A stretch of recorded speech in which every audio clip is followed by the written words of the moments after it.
ఇంకా మా నాన్న రాలేదు. అవును. అయ్యి మా నాన్న వస్తున్నాడు. మీ నాన్న రాలేదు కదా, నువ్వు కూర్చో. ఏంటి, వీడు ఆ పేదవాని కొడుకే కదా, వీడికి మన బండిలో కూర్చునే అర్హత లేదు, ఏమవసరం లేదు.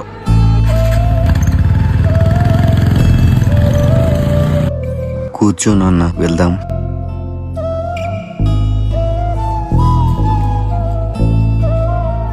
ఏమండి నాన్న బండికి? తెలియదమ్మా, ఎందుకు స్టార్టే కావటం లేదు ఇది.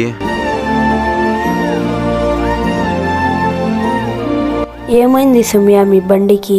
ఎందుకు మా బండి స్టార్ట్ అవ్వలేదు? మా పేదరికంతో మీకు ఇబ్బంది లేకపోతే పాపని ఇంటికాడ వదులుతానులేండి. సరే అన్నా. ఎవ్వరిని చులకన చేసి చూడకండి. ఈ వీడియో ఎలా ఉందో కామెంట్ చేయండి.